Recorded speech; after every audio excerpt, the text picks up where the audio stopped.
Nous sommes un dans un lien d'amour.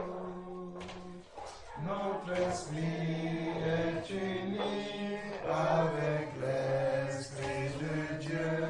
Nous sommes un dans un lien d'amour. Alléluia. Nous sommes un dans un lien d'amour. Nous sommes un dans un lien d'amour. Notre esprit est uni avec l'Esprit de Dieu. Nous sommes un dans un lien d'amour. Alléluia. Nous sommes un dans un lien d'amour. Nous sommes un dans un lien d'amour.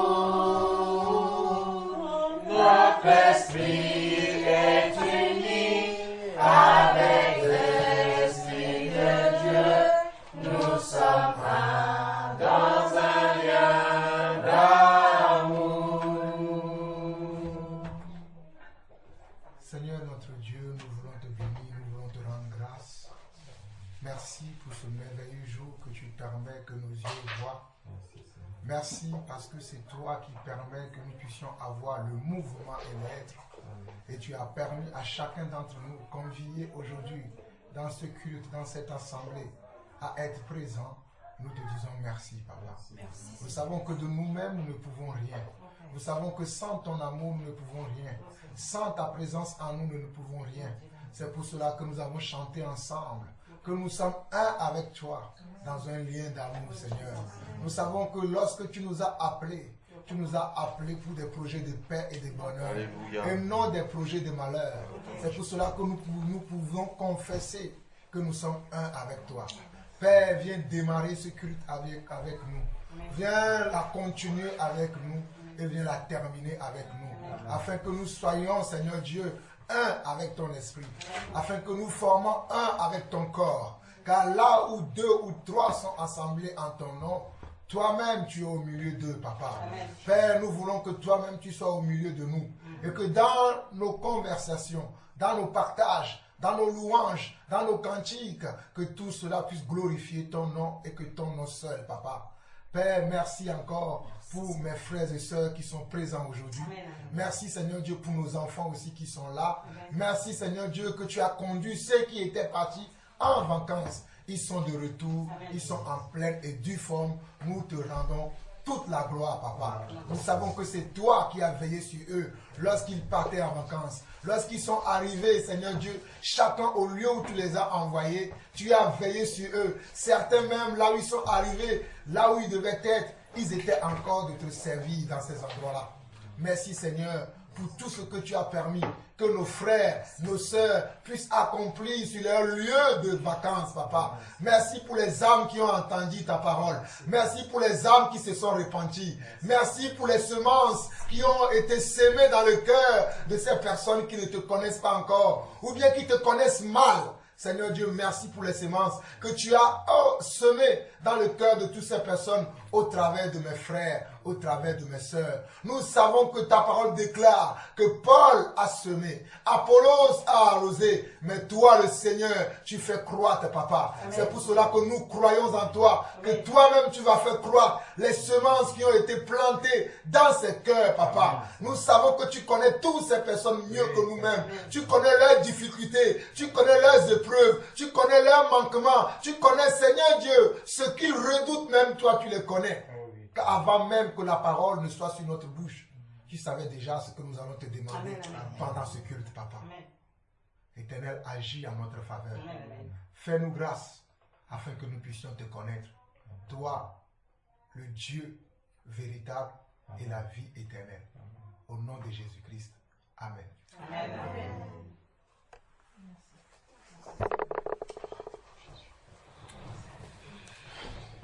Tu peux appeler la sœur Nadine. Moi, je veux faire un témoignage. Après, on peut louer. Mais je le sens dans mon cœur très fort. Il faut que je fasse ce témoignage. Je rends grâce à Dieu que je suis arrivé ici en pleine forme. Parce qu'il s'est passé quelque chose sur la route quand on est arrivé tout à l'heure. David, tu peux parler. Parle, David. Au début, on est arrivé, on avait commencé à conduire la voiture. Et là, quand on a commencé à arriver sur l'autoroute 6, on roulait vers 30 ou 29 km/h. Et là, papa il roule, il tient le volant et d'un coup le volant tourne à droite. Et après, il arrive à faire qu'il revient tout droit. Et après, le volant tourne à gauche. Il essaie de faire revenir tout droit, mais le volant, il continue à rester à gauche. Et après, on s'est cogné. La voiture est arrivée sur les endroits qui font que les voitures ne doivent pas dépasser. Et la voiture, et heureusement, le Seigneur nous a gardé, nous a protégés. Et personne n'a eu mal. Et le bas de la voiture est cassé.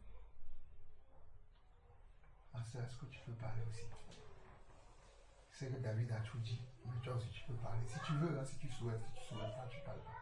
Non, on ne va pas dire que voilà la même chose que David et que le Seigneur nous a gardés parce que il avait fait ce matin, il y a la sœur de morale de Belgique qui était là, qui a pris le frère, il est allé la chercher. Lorsqu'il allait la chercher, il allait à Savigny-le-Temple. Donc il a pris ce même chemin ce matin. Il n'y a rien eu. Il revient, donc il vient à la maison.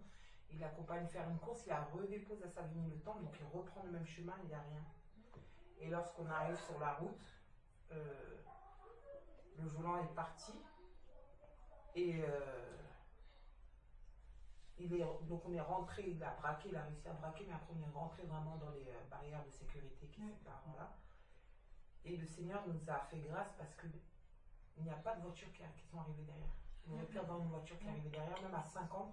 Il y avait les deux enfants derrière. Et le Seigneur nous a gardés parce qu'il n'y a pas eu de voiture, d'autant plus qu'il n'y a pas de visibilité, puisque c'était un tournant. Et donc il nous a gardés. Et c'est vrai qu'à ce moment-là, alors on voit chacun réagit différemment face au danger. Il a eu du sang-froid, je ne sais pas comment il a fait. On a rendu gloire au Seigneur, on a loué le Seigneur dans la voiture, on a béni le Seigneur. Et hier, mon frère m'a dit qu'il partait en vacances. Je prie pour sa route. Mais à aucun moment, c'est vrai qu'on sort, on rentre, on fait beaucoup d'allées-venues. Quand on arrive, on dit « Ah Seigneur, merci ». Bon, on part, on remet les choses entre les mains du Seigneur. Et c'est vrai que j'avais beaucoup la notion, quand les gens partent loin, de toujours remettre leur route et tout entre leurs mains. Et quand j'étais dans la voiture, le Seigneur me rappelait ça, me disait que hier, j'avais prié pour mon frère. Mais tu vois, un petit trajet, un court instant, un trajet qu'on connaît régulièrement, qu'on prend fréquemment. Même ça, en fait. Tout est à remettre entre les mains du Seigneur. Et vraiment, il nous a gardés. Parce que là où on était, s'il y a une voiture qui nous rentrait dedans, derrière, même à 50, les deux petits. Et d'où, ce qui est bien, c'est que c'est un témoignage pour les enfants. Nous, encore, on est grands, on a vu le Seigneur agir dans notre vie à plusieurs reprises. Mais c'est vrai que ça assoit encore quelque chose de plus dans le cœur des enfants et ça fait grandir leur foi. Ça leur fait grandir leur foi parce que tous reconnaissent que, Shalom m'a dit, on a eu la chance, le Seigneur nous a fait grâce parce que s'il y avait une autre voiture derrière, là, il y allait avoir la police. Donc ils ont tous conscience que c'est le Seigneur, c'est pas nous. Voilà, vraiment, c'est pas nous parce que la façon dont il luttait, même avoir le sang-froid, c'est le Seigneur qui lui a permis ça. Et il disait qu'il se rappelait une émission qu'il avait vue, que quand vous êtes dans le verglas ou ce genre de choses, voilà comment il faut garder son sang-froid et maîtriser, et faire à tout prix maîtriser son volant. C'est ce rappel-là qu'il a eu. Même ça, c'est le Seigneur. Amen. Même ça, c'est le Seigneur. Parce qu'on a beaucoup de connaissances. Pourquoi à ce moment-là, il ne s'est pas dit, oh là là, comment je vais faire? Ma voiture va se casser. Parce que des fois, quand il y a des choses qui se passent, on pense à nous, on pense à plein de choses. Pourquoi c'est ça qui vient? Même ça, c'est le Seigneur. Amen. Donc la moindre petite chose en moi, le Seigneur est grand, quoi. Le Seigneur est grand et quand il dit qu'il prend soin de nous, qu'il veille sur nous. Et je bénis le Seigneur même pour ce qui s'est passé finalement parce que ça nous permet encore de rendre gloire au Seigneur. Amen. Ça nous permet de rendre gloire au Seigneur, d'affermir la foi dans le cœur de mes enfants et même dans nos cœurs à nous. Amen. Vraiment. Voilà, c'est la seule chose que je... Tu lèves le doigt? Vas-y. J'ai quelque chose d'autre à dire. Comme ma mère elle a dit, mon père est parti avec la sœur Noël à Savigny-le-Temple, c'est ça, aller et retour, donc il est passé 2 fois dessus, par ce chemin. Et ce que j'ai remarqué, c'est qu'il est passé 2 fois sur le chemin. Et ce n'est pas pendant qu'il a fait ce chemin qu'il y a rien qui s'est passé. Et que c'est seulement pendant que c'est nous qui sommes arrivés dans la voiture que cela se passe. Et donc je pense que c'est le malin qui s'est dit, là pour l'instant, là, il ne m'intéresse pas trop, c'est seulement lui, je préfère rester comme ça. Mais le moment où on est venu, là il s'est dit, c'est bon, j'ai tout le monde, je tue tout. Alors, cette petite détail que mon fils Ami vient de donner, c'est là où moi je vais finir. Mes frères, j'ai l'habitude de vous dire que je suis dans des combats. Je ne suis pas en train de me glorifier. Dieu seul sait les combats que je mène nuit et jour. Je rends grâce à Dieu qu'aujourd'hui, mon fils, à qui je ne parle jamais de mes combats, lui-même a vu aujourd'hui. Et c'est lui qui a dit, papa, on va prier. Il a prié dans la voiture, il a remercié le Seigneur. Je rends grâce à Dieu. Je ne vais rien ajouter. Peut-être toute la journée aujourd'hui, vous ne m'entendrez pas parler. Si je vais parler, c'est juste pour rendre grâce à Dieu. Mais comme je vous le dis souvent, priez pour moi. Parce que je suis dans des grands combats. Pour le œuvre que je fais dans l'église, je suis dans des combats, vous ne pouvez pas imaginer. Je vous dis que je ne dors pas la nuit. Des fois la nuit, je me bats avec des esprits. Depuis que j'ai arrêté le travail, mon épouse est là. Je n'ai jamais dormi 5 heures dans la nuit. Depuis que j'ai arrêté le travail. Parce que je veux servir Dieu. Mais le diable a menti. Je servirai toujours le Seigneur. J'en ai fini. Que Dieu vous bénisse. Amen. Amen. Amen. Bon, tu peux retourner là. Merci.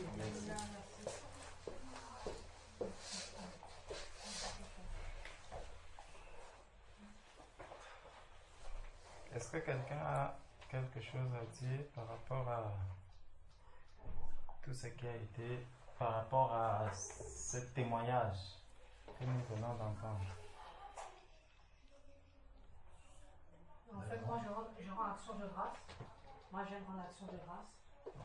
Donc, je bénis le Seigneur pour mon frère qui l'a épargné, ainsi que la sœur Nadine, ainsi que les enfants. Parce qu'au-delà des biens qu'on a ici-bas sur la terre, c'est le salut de notre âme qui importe. Amen. Et que Dieu a épargné les vies, c'est ça le plus important. Et c'est aussi de se rendre compte qu'on a des frères et sœurs en Christ, que c'est une grâce qu'on a en fait. Parce qu'il y a des pays où les gens n'ont pas des pasteurs, soit le pasteur est emprisonné à cause de leur foi en Christ. Nous, on a des bergers. Donc, je bénis le Seigneur pour le serviteur de Dieu qui l'a libéré de cet accident pour qu'on puisse vivre cette communion fraternelle. Amen. Maintenant, pour ma part, je souhaite rendre grâce parce que moi aussi, je viens de loin. Quand je n'étais pas encore convertie, le Seigneur m'avait porté. Mais moi, je ne comprenais pas. J'étais catholique et je priais Notre Père, je vous salue Marie. Mais dans mon ignorance, le Seigneur a eu compassion. Et c'est le témoignage que je donnais avant que vous n'arriviez. Je partageais avec la sœur Hélène. Une fois, j'étais montée sur un toit et je ne savais pas que la toiture était affaiblie. Et j'ai mis mon pied. J'étais montée par une échelle et j'avais été avertie de ne pas le faire. Mais moi, je n'ai pas écouté, je n'ai pas obéi. Et quand j'ai mis mon pied, je suis tombée tout le long, depuis le toit jusqu'au sol. Ça s'est passé en Martinique. Et je croyais que j'aurais eu quelque chose de cassé. Donc, le père de mes enfants m'a emmené d'urgence à l'hôpital. Et pendant qu'il me conduit à l'hôpital, j'ai le dizainier à ma main. Et là, j'enlève la bague dans ma main, le dizainier. Et je commence à prier notre Père qui est aux cieux. Ensuite, je prie, je vous salue. Autant qu'il y a de points sur la bague, je prie, je vous salue Marie, comme on m'avait appris. Mais malgré cela, bien que je vivais dans le péché, parce que prier Marie, c'est un péché, Dieu a été miséricordieux. Et quand on a fait les radios, arrivé à l'hôpital, j'avais rien de cassé. J'ai fait une chute depuis le plafond jusqu'au sol, je suis tombée, aucun os cassé, et je ne suis pas tombée handicapée, tout ça, rien. Donc quand l'Éternel dit qu'il nous porte, il met ses anges qui nous portent, pourtant moi je suis un enfant de Dieu, mais je vivais dans les ténèbres. Mais malgré tout, le Seigneur dans sa compassion, il avait diligenté ses saints anges. Et c'est là que je prends conscience que cette parole, elle est vraiment vivante et efficace. Donc vraiment, je bénis le Seigneur qui m'a épargné d'un accident et d'autres encore, mais je vais parler de celui-là. Que Dieu, il m'a épargné cet accident, que j'aurais pu mourir ou être handicapé, tétraplégique ou autre. Donc malgré ma désobéissance, parce que ma belle-mère, elle m'avait averti. Elle m'a dit, non Frédéric, ne monte pas. Moi j'ai dit, oh dans mon cœur, j'ai dit, qu'est-ce qu'elle me raconte elle encore? Je suis montée quand même, encore plus vite. Je suis montée encore plus vite. Et là, j'ai mis mon pied, boum, je suis tombée. Donc, vous voyez, malgré la désobéissance, le Seigneur a eu compassion. Et si je suis là, c'était pas par hasard. Si Dieu a permis que je témoigne et que je suis là parmi vous, qu'il n'a pas ôté ma vie. Parce que certainement, il voulait m'emmener à la lumière. Amen. Que Dieu soit béni. Amen. Merci au Seigneur. Alléluia au plus haut des cieux, avec cri de joie. Le Seigneur reviendra vraiment à l'heure inattendue. Louez le Seigneur, louez le Seigneur. Les anges sont tous dans la joie, chantons de vive voix, alléluia, alléluia au plus haut des cieux, avec des cris de joie. Le Sauveur Jésus reviendra bientôt, bientôt, bientôt, à l'heure inattendue. Louez, louez le Seigneur, louez, louez Emmanuel. Les anges sont tous dans la joie au chantant de vive voix, alléluia. Les anges sont tous dans la joie chantant de vive voix. Amen. Merci Seigneur. Merci Elohim pour nous avoir rassemblés ici, Papa. Merci pour cette protection divine, Seigneur mon Dieu. Oh Seigneur, quand tu parles, tu agis aussi, Papa. Tu as protégé tes brebis, Seigneur, sur le chemin d'aller te chercher, Seigneur. C'est pour aller te chercher, ils n'allaient pas au supermarché, Seigneur. Et tu les as protégés, Seigneur. Oh Seigneur, nous ne devions pas négliger de prier à tout temps, dans toutes les circonstances. Même quand on sort de notre maison pour aller juste payer la baguette. On doit aussi prier, Papa. Nous te rendons grâce pour ce que tu as fait pour nous, Seigneur. Un grand merci, grand merci, Seigneur, de les avoir amenés ici, Papa. Tes brebis élus avant la fondation du monde, Papa. Oh Seigneur, tu es autour de nous. À tout moment, Seigneur. Tu ne sommets, tu ne nies d'or, Papa. Tu es là, Jésus, et nous sommes infiniment reconnaissants de ce que tu as protégé tes brebis et que nous les avions ici présents, Papa, pour la communion fraternelle. Au nom de Jésus-Christ de Nazareth, j'ai prié. Amen. Amen. Amen. Quelqu'un va encore donner un témoignage? Moi, je vais donner un témoignage. Ah, Yasmine? Qui va dans le même sens? Non, moi je veux bénir le Seigneur déjà. Voilà. Si tu veux bénir le Seigneur ou aller dans le sens des témoignages qu'on entend là. Oui. Sinon, tu attendras après. Gloire au Seigneur. Moi, je voulais bénir le Seigneur déjà pour la vie de mon frère et de toute sa famille, pour ce que le Seigneur a fait. Amen. Et pour notre vie à chacun d'entre nous. Et pendant notre séjour en Italie, j'ai compris quelque chose, c'est que on prie, moi personnellement, je prie pour les frères et sœurs dans le monde entier. On prie pour nos frères et sœurs. Mais quand le Seigneur nous reprend qu'on ne fait pas assez, c'est vrai. J'ai vu autour de moi là-bas que vraiment, il y a plein de personnes au fait, pour lesquelles on devrait prier parce qu'il y a plein de choses qui se passent. Mais notre prière qu'on fait sortir de notre bouche pour nos frères et sœurs, ça agit.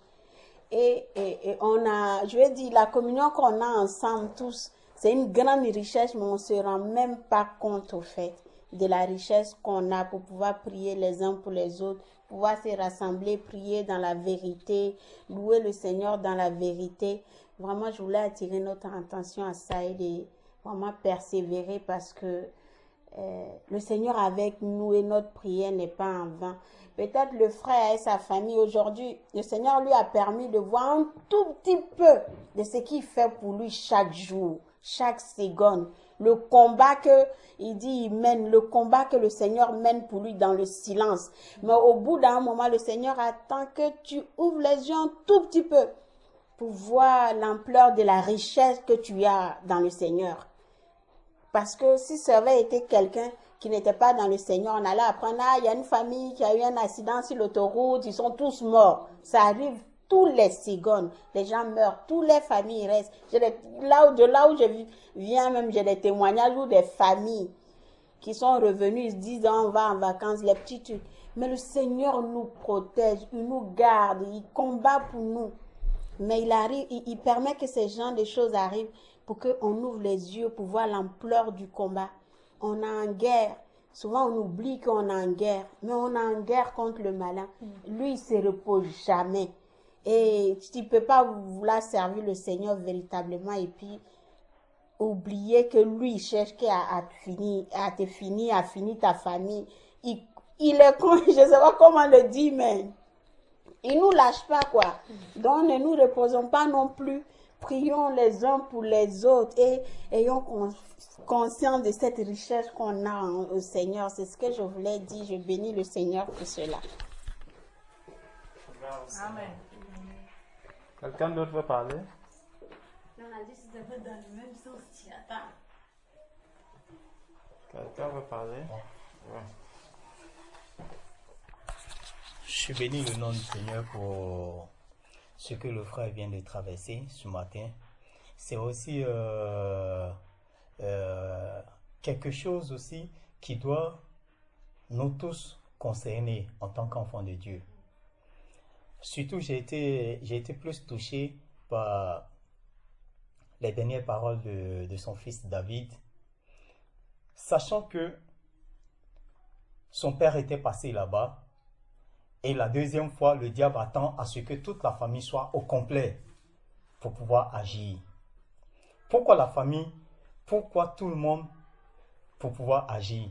Parce que le diable sait que le frère, quand il bouge quelque part, il bouge avec sa famille. Et quand il bouge avec sa famille, il ne va pas dans les boîtes de nuit, il ne va pas dans le milieu qui appartient au diable, mais il va dans des milieux qui appartiennent à Dieu. Donc, quelque part, il est en train de former une génération qui va prendre la relève demain. Et donc, le diable, il n'est pas celui-là qui vise, qui voit tout près. Il voit plus loin de ce que nous on pense. Et plus loin, ce serait quoi? Aujourd'hui, le frère, il a des filles. Elles savent où elles sont. Demain, elles auront l'éducation que si elles doivent se marier, il faut que je me marie à quelqu'un qui est déjà dans le Seigneur. Je ne vais pas me marier à quelqu'un qui est déjà dans le monde. Et donc, tout ça, le diable veut éviter que les enfants connaissent cela. Les enfants, aujourd'hui, les garçons qui sont là, ils savent que notre père, peut-être dans quelques années, ils diront que notre père, c'est vrai, il était parfois dur avec nous, mais voilà l'avantage qu'il nous a donné, c'était de nous amener toujours au Seigneur. Et le diable n'aime pas ça. Sinon, s'il devait agir, c'est quand le frère est parti en premier qu'il devait agir. Mais il faut qu'il réussisse à éradiquer dès la racine. Et je rends gloire à Dieu parce que le petit a compris. Il a compris. Il n'a pas faibli devant cette situation-là. Mais il a rendu gloire à Dieu. Et aussi, c'est autant pour nous tous. C'est pourquoi il est important de venir avec les enfants au culte pour leur faire apprendre toutes ces choses-là. Combien de fois il est important d'éduquer nos enfants dans ces milieux-là, plutôt que d'éduquer nos enfants devant les écrans ou devant les cérémonies de grandes fêtes grandioses et autres là. Ça n'a aucune importance de savoir marcher quand on est à une cérémonie de mariage ou de défilé de mode. Ça n'a aucune importance. La meilleure éducation pour nos enfants, c'est l'école de Dieu. Quand ils grandissent avec, quand ils naissent avec, ils ne peuvent pas paniquer devant cette situation.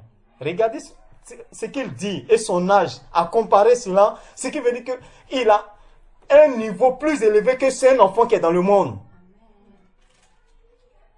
Parce que quelqu'un du monde, il allait dire, ah c'est un truc, c'est un hasard qui est arrivé. Mais le petit, il a compris que c'est un combat que son père mène. Et ça, c'est l'un des combats de son père qui est là. Il ne peut pas grandir un jour en oubliant ce combat-là. C'est impossible. Il va grandir avec ça. Et il saura que face à ce genre de situation, il saura quoi faire. C'est pourquoi il est avantageux et bénéfique pour nous tous de venir avec les enfants. de leur apprendre certaines choses. C'est ce que je tenais à ajouter. Et je bénis la vie de la famille. Je bénis surtout le petit David qui a eu, à son âge, à comprendre cette situation. Amen. Amen. Frère Georges, est-ce que je peux ajouter 2-3 choses? Pas beaucoup. Ok. En fait, ce que je voulais dire, je remercie le Seigneur pour ce que le frère Franck vient de dire. En fait, il a tout résumé. Amen. Tu vois, moi, on a parlé hier, je ne sais pas, jusqu'à 1h du matin, non? Je t'ai dit que j'ai un travail à faire. Ok. Comme je ne dors pas la nuit, à part hier, j'ai commencé à faire du sport. Je me dis, si je fais du sport, je vais dormir. Et la nuit, je vais être tranquille. Mon frère, j'ai menti. Malgré le sport, je ne dors pas. Donc, hier, quand j'ai fait du sport, David m'a demandé, si ce matin, tu vas aller faire du sport, je vais aller avec toi. On est parti, on a fait du sport. Je suis rentré. Je me suis dit, je vais appeler la sœur Morane. Concernant ce que tu as écouté. Tu comprends ce que je veux dire. Je dis, je vais l'appeler pour encore discuter avec elle afin qu'elle comprenne bien le message. Je l'appelle. Elle me dit, non, mon frère, je suis en France. Je dis, mais comment tu es en France? Il me dit, mais je suis même à Savigny-le-Temple. Je dis, mais Savigny-le-Temple, c'est à 15 minutes de chez moi. Attends, j'arrive.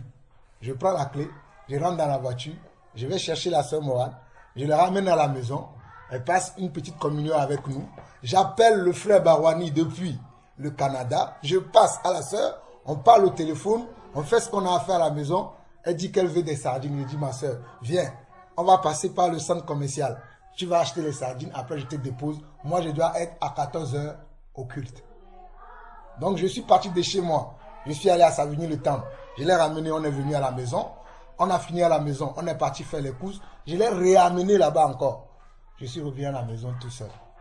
Quand je suis arrivé, les enfants, ils descendaient pour aller m'attendre déjà dans la voiture. Moi, j'ai juste mangé quelques riz. J'ai jeté quelques riz dans la bouche. Je suis descendu après, j'ai pris la voiture. On n'a même pas fait 5 minutes.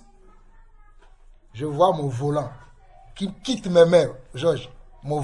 Mes volants que je tiens tous les jours. Je l'ai tenu ce matin, même quand sous la pluie. Quand je suis parti chercher la sœur Morane, il pleuvait fort. Mais mon volant n'est pas parti. C'est au moment où toute ma famille est au complet de la voiture. On part au culte. C'est à ce moment-là que mon volant se bat avec moi. Dans mon esprit, je priais en langue. Mais je me suis rappelé que cet hiver, j'ai regardé une émission à la télé où on montrait les voitures qui se bagarraient avec le verglas. Donc quand j'ai vu mon volant se bagarrer, moi je pratiquais ce que j'ai vu. Voilà pourquoi ne disons pas nous sommes enfants de Dieu, nous ne regardons plus la télé. Il y a des choses que moi j'apprends à la télé.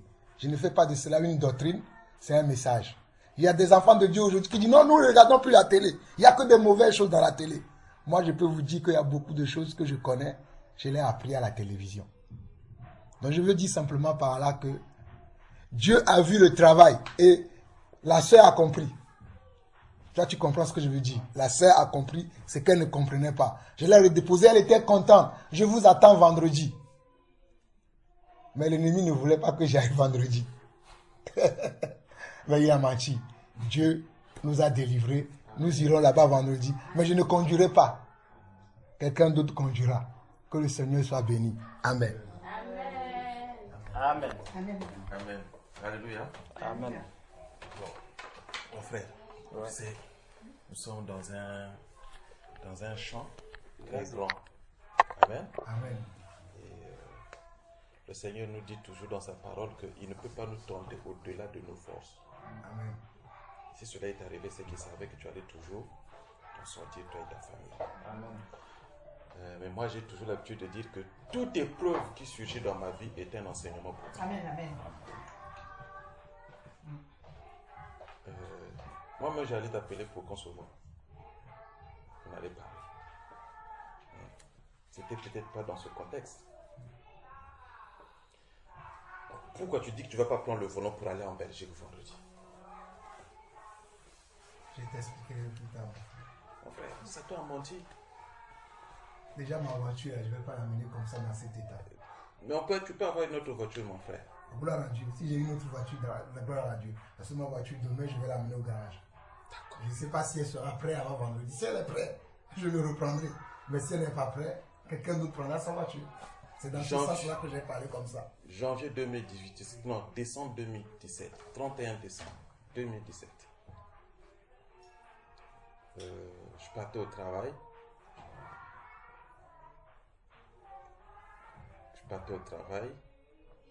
J'arrive devant un feu. La voiture accélère. J'ai dit, bon, comme le feu orange, c'est sûr que lui il passe. Moi aussi, je vais passer parce que je courais derrière le temps, je voulais rattraper, je crois, le train, quelque chose comme ça. La voiture qui était devant lui, frère, lui aussi il ralentit. Moi, je ralentis. Il y avait la flotte, effectivement. Ça glisse. Paf, derrière, j'ai touché.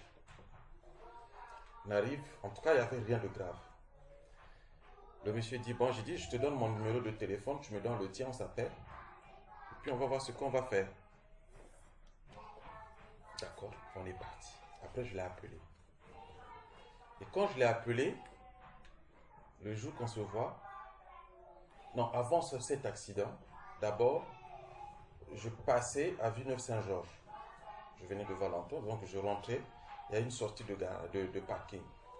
Mes frères, la personne sort du parking, je ne sais pas là où il allait. C'était un dimanche. Je partais à Paris pour aller à une communion. Effectivement, j'avais une cellule là-bas qu'on se retrouvait.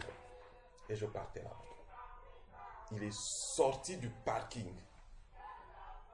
Il vient carrément, c'est-à-dire que je ne sais pas ce qui lui est arrivé, où il allait, je ne savais pas. Il est venu me prendre la roue avant droite. Je descends, je regarde. Et il dit que non, c'est de ma faute. Je dis, mais mon frère, toi tu sors d'un parking. Tu as un CD de passage devant toi. Bon, moi je suis la voie, je roule. Bon, en quoi? J'ai tort. Bon, mais qu'est-ce qu'on fait? J'ai dit, bon, on a appelé la police, tout ça, le constat. Il dit, non, moi je peux. J'ai dit, non, on arrête les histoires de la police, là, laisse tomber. Non, moi je peux réparer ta voiture. Je dis, il n'y a pas de problème. Si tu penses que tu peux la réparer, il n'y a pas de souci. Je ne peux pas te tenir rigueur là-dessus. J'étais dans un moment de combat, effectivement. J'étais dans un moment très turbulent. Le frère Franck, je crois que il est là, témoin, il le sait. La soeur Aïcha. J'étais dans un moment, mon frère. Laisse tomber. Et j'ai toujours dit que je ne peux jamais souhaiter que quelqu'un traverse le moment que j'ai traversé en ce moment-là. Je les ai appelés. J'ai dit, j'ai eu un accident. Mais j'ai dit, j'arrive. J'ai trouvé un endroit, j'ai garé ma voiture. J'ai continué. Je suis allé faire ce qu'il fallait que je fasse au nom du Seigneur. Je suis revenu, le monsieur m'a appelé. Je crois un week-end, un lundi, il est venu pour un samedi. Il est venu prendre la voiture. Donc une semaine après, il allait repartir. Et donc, c'était, je ne sais pas si c'était en novembre ou... Donc quelques temps après, c'est l'accident que je vous parlais où je suis allé prendre quelqu'un derrière. Et quand je l'ai cogné, maintenant, le jour qu'on se voit, il va truquer le coffre pour dire que son coffre est abîmé. J'arrive, je regarde, je dis, oh. Non, mais le coffre, je dis, non, mais si tu veux, on va à la casse. Moi, je peux trouver des choses. Il dit, non, non, non, non. Donc, apparemment, il voulait que je lui donne de l'argent. Après, il s'intéresse à ma voiture. Il dit, ah, mais si tu la vends, j'ai dit, en tout cas, tout de suite, le Saint-Esprit me dit, débarrasse-toi de cette voiture. Il dit, tu l'as vu? Oui. Combien tu veux me donner? Il dit, non, mais je te donne. J'ai dit, bon, en tout cas, frère, 250 €, je crois qu'il m'avait donné. La voiture Peugeot que j'avais, 250, je crois, combien il m'a donné. J'ai dit, bon, je me suis séparé de cette voiture. Pourquoi? Ce que j'avais reçu, c'est que, à ce moment-là, le Seigneur est en train de faire un travail dans ma vie. Mais comme il y avait des combats, c'est-à-dire que c'était tellement trop turbulent, il y a des choses auxquelles il fallait que je me... Je suis resté pendant un bon bout de temps sans voiture. C'est le frère qui m'avait prêté sa voiture. Il dit, pour l'instant, moi j'ai une autre voiture. Cette voiture-là peut t'aider pour des petites courses. Je m'étais débarrassé de cette voiture. Et pendant ce temps, dans ce moment de combat-là, il fallait que je sois comme ça. J'ai marché comme ça, sans voiture, jusqu'à ce qu'une stabilité vienne dans ma vie. Voilà pourquoi je dis, il ne peut jamais arriver des combats dans nos vies sans pour autant qu'on y... Donc voilà pourquoi je dis, mon frère, c'est pas que voilà, Satan secoue ta maison, Satan secoue ton ministère, Satan secoue ta vie, ta famille, et que tu vas dire, je ne vais plus faire. Celui qui est en toi est plus fort que celui qui est en train de vouloir secouer ta maison, ni ton ministère. il a menti. Il faut lui dire que même si tu veux tout prendre, Job avait été éprouvé. Tout lui avait été ravi. Et ce n'est pas Satan qui avait pris, mais c'est le Seigneur. Parce que Satan lui-même avait dit, c'est parce que tu l'as béni. Si tu le lui enlèves, il n'a pas dit que si je les prends, mais si tu les lui enlèves parce qu'il savait que cela appartenait à Dieu. Satan n'avait pas droit à ce qui est à Dieu. Satan n'a pas droit, mon frère. Satan n'a pas droit sur ta vie. Sinon, aujourd'hui, il peut faire autre chose. Ni sur toi, ni sur ta femme, ni sur tes enfants, ni ce qui t'appartient. Ce que Dieu t'a donné, Satan ne peut pas. Ni ta vie, il ne pourra pas. Même ici, aujourd'hui, il y a une voiture, prends-la, conduis. Satan ne pourra rien. Amen. Hein, mon frère? Amen. Satan a menti. Il ne peut rien, mon frère. Donc, si tu étais Job, il va dire parce que tu lui as donné la voiture et qu'il va te louer. Il va t'adorer. Mais prends la voiture, tu verras qu'il ne va plus partir. Tu n'es pas arrivé. Est-ce que tu n'es pas arrivé? Tu es là au milieu de nous. Et tu seras encore au milieu de nous. Toi et ta famille. C'est pas ça, mon frère. Continue. Je t'ai dit que tu as quelque chose. Tu as un grand. Tu as quelque chose. Mais si tu dis que non parce que ça tombe, mais c'est normal. Jésus-Christ a dit que lui, il est le bois. Il est le bois vert. Le bois sec. Le bois vert. C'est-à-dire que lui, il est frais. Lui qui est là. Si on l'a secoué, si lui, on l'a secoué, à combien plus forte raison pour nous qui sommes là. Nous, le bois sec. Non, ça t'a menti. Marche. Que cela soit une épreuve, c'est passé. Continue. Ce que tu as fait faire aujourd'hui, même s'il y avait une voiture, prends, mon frère, prends. Va, on te dit que là-bas, il y a un frère, il y a une soeur qui est malade. Mon frère, s'il y a une voiture, prends, conduis, vas-y. Ça te ne pourra pas. Ta vie, dans les mains du Seigneur, ça te ne pourra pas. Il ne pourra pas. C'est ça, il faut que nous comprenions, nous les enfants de Dieu. Notre Dieu est au-dessus de toutes choses. Satan, il vient juste pour essayer de nous pouvoir nous décourager, nous démotiver. Voilà pourquoi moi j'ai toujours l'habitude de nous dire, frère, c'est pas qu'un jour une soeur va venir me bousculer, je vais dire que mon frère m'a bousculé ou ma soeur m'a bousculé. En tout cas, ça dans mon cœur, il n'y en a pas. Et il n'y en aura pas. Celui qui est mon frère, il restera mon frère. Ma soeur restera ma soeur. Jusqu'au jour où Dieu m'ôtera la vie sur cette terre. Donc toutes ces épreuves-là, mais c'est normal qu'on les vive. Paul, Saul de Tarse qui a persécuté les chrétiens. C'est sur le chemin de Damas. Il dit lui-même qu'il partait faire quoi? Il avait déjà une liste de gens qu'il allait en tout cas persécuter. De surcroît même, hein? Barnabas. Celui qui a même prié pour qu'il retrouve la vue. Lui aussi, il était sur la liste qu'il allait le persécuter. Mais c'est sur le chemin de Damas que le Seigneur s'est révélé à lui. Et il dit que je te choisis pour que tu ailles vers les païens. Voilà la mission, la tâche, très lourde. Et pendant qu'il enseignait Saul de Tarse, Paul, qui a écrit 13 épîtres que nous lisons. Quand il a été persécuté, mon frère, comment il a été sauvé? Dans une corbeille. On l'a mis dans un panier, on dit, je suis pas la fenêtre. Mais c'est lui hein, qui était le grand Saul de Tarse. Mais ce jour-là, dans un panier, on l'a descendu par la fenêtre. Mais il n'a pas dit que je m'arrête. Quand il est parti, il a continué à aller encore faire l'œuvre de Dieu. Soyons forts. C'est pour nous éprouver. C'est pour dire que le chemin sur lequel tu es, il est bon. Parce que si ce n'était pas bon, on ne va pas te vouloir, on ne va pas venir te menacer la nuit. On ne va pas venir combattre avec toi la nuit. Tu pourras même voir l'armée dans la nuit qui te combat. On va même tirer sur toi. Mais le Seigneur ne permettra pas. Tant que tu feras la volonté du Seigneur.